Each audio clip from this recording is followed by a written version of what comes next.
हाम्रो गाउँको मौसम हेर न, हाम्रो गाउँको मौसम हेर बोबाल छ माको। Hello guys, good morning everyone to my new vlog. Good morning नभन्नु होइन, अहिले साँझ भइसकेको छ। भर्खर म सुतेर उठेँ, हल्का टाउको दुखिरहेको त्यसैले यो चाहिँ मेरो भ्लग्स हो।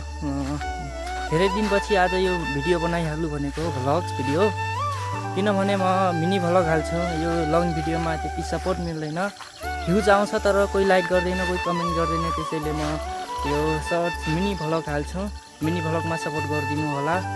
आज म तपाईँहरूलाई आफ्नो यो गाउँको डाँडाको त्यहाँबाट आफ्नो पहाड देखाउँछु। यहाँदेखि पुरा मस्त भ्यू आइरहेको छ।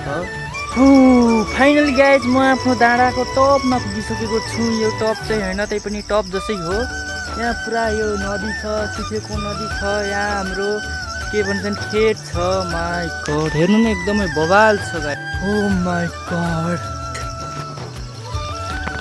यो चाहिँ यता खेत हो। यता चाहिँ मेरो घर छ। यो चाहिँ हाम्रो कान्द्रा नदी भन्नु पर्यो।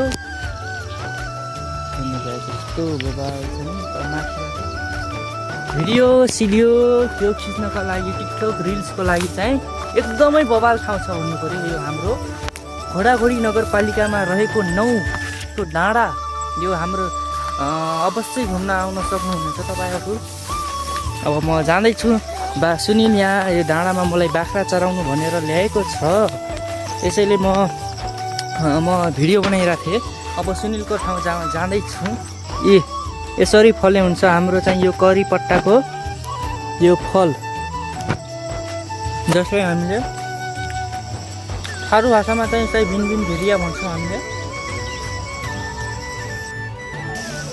गाइजहरू, हामी बाख्रा भर्खर मिल्यो एउटा 2-3वटा। म चाहिँ अहिले यहाँ मन्दिर पुगिसकेको छु।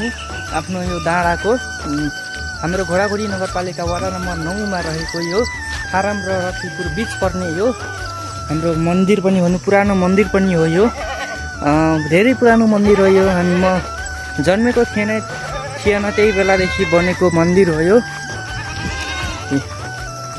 यो चाहिँ पिङ्क हो। यो हेर्न सक्नुहुन्छ भगवान्को।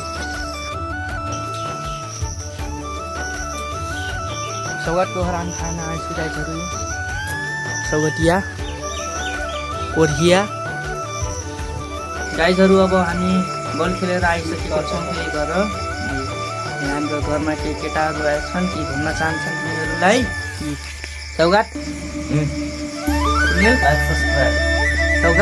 Like subscribe